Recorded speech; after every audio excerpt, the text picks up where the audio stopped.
May na-receive tayong question na related sa brand new versus second hand. Ang scenario is limited lang yung budget niya. Kung bibili siya ng brand new, maliit na kotse lang yung mabibili niya. Pero kung bibili nga daw siya ng second hand, medyo mas malaki-laking kotse yung mabibili niya. Ang question niya sa atin is kung ano daw yung mas magandang bilhin, kung brand new ba o yung second hand. Hello mga paps, I'm Kuya Shane, at siguro minsan may mga nag-advise na rin sa inyo na bilhin mo second hand.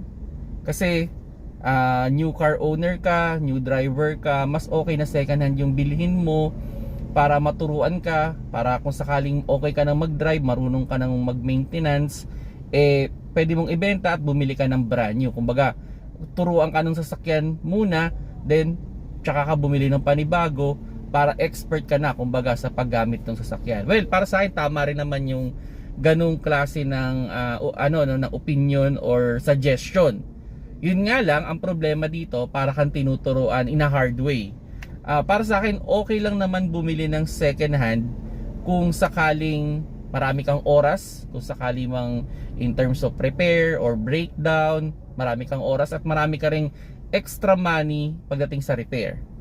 Okay?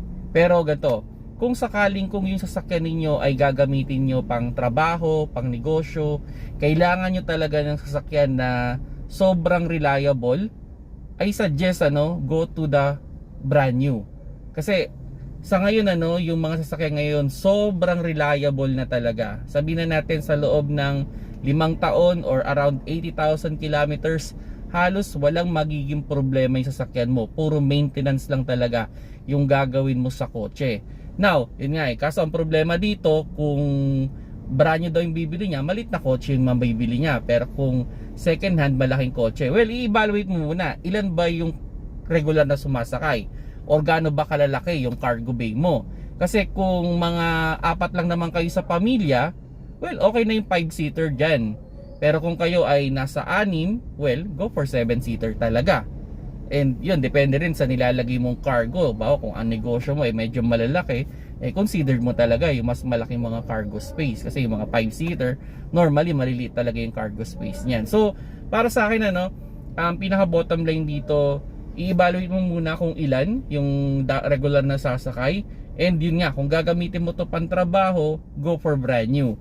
Pero kung ito yung tipo ng kotse, itetenga mo lang naman, once a week lang ginagamit ng family, well, you can consider the second hand. So yun mga paps, sana nakakuha kayo ng idea with regards sa pagbili ng kotse, kung brand new ba or second hand.